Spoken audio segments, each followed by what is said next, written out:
ফরিদপুরের সালথায় নকলাটিতে আগুনে পুড়ে দেওয়া বাড়ি এবং জয়কালী অষ্টকালীন নীলা কীর্তন পরিদর্শন করেন বাংলাদেশ জাতীয়তাবাদী দল বিএনপি ফরিদপুর বিভাগীয় কেন্দ্রীয় সাংগঠনিক সম্পাদক শামা ওবায়দুল ইসলাম রিংকু। এ নিয়ে বিস্তারিত ডেস্ক রিপোর্টে।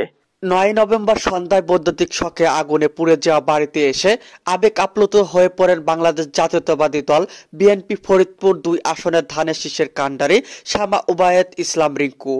এ সময় পুড়ে যাওয়া বাড়িতে থাকা ভুক্তভোগী প্রবীণ নারী সদস্য শামা ওবায়দুল ইসলাম রিংকুকে পেয়ে আবেগ আপ্লুত হয়ে সন্তানের মতো জড়িয়ে ধরেন।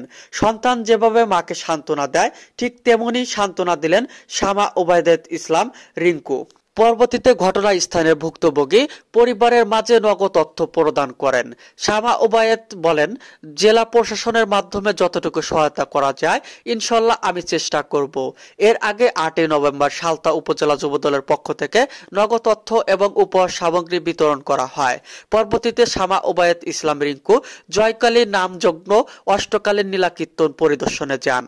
এ সময় উপস্থিত হন সিদ্দিকুর রহমান তালুকদার, সাবেক সভাপতি উপজেলা বিএনপি, সাবেক ভাইস চেয়ারম্যান আসাদ মাতব্বর, সাবেক সহসভাপতি বিএনপি শাহিন মাতব্বর, মুজিবুর রহমান মিঠু, সাবেক সাধারণ সম্পাদক আটঘর ইউনিয়ন সালথা, যুবদল নেতা জনাব হাসান আশরাফ, যুবদল নেতা এনায়েত মাতব্বর, যুবদল নেতা মিরান হোসেন সহ আটঘর ইউনিয়ন এবং সালথা স্থানীয় নেতাকর্মীগণ।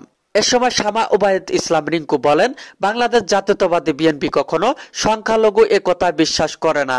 আমরা হিন্দু মুসলিম ভাই ভাই। আমার বাবা কে এম ওবায়দুর রহমান সবসময় আপনাদের পাশে ছিল।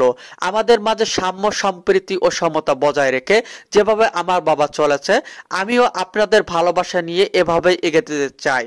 তিনি বলেন, আমি আপনাদের ছোট বোনের মতো। আপনাদের ভালোবাসায় যদি নির্বাচিত হই ইনশাআল্লাহ সালথা উপজেলা বাংলাদেশের মধ্যে অন্যতম উন্নত রোল মডেল শ্রেষ্ঠ উপজেলা হবে। আপনাদের যে কোনো সমস্যা ইনশাআল্লাহ আমাকে পাবেন। সব সময় আপনাদের পাশে আছি এবং ভবিষ্যতেও থাকবো ইনশাআল্লাহ। পরবর্তীতে হিন্দু নারী সদস্যদের সাথে কুশল বিনিময় করেন।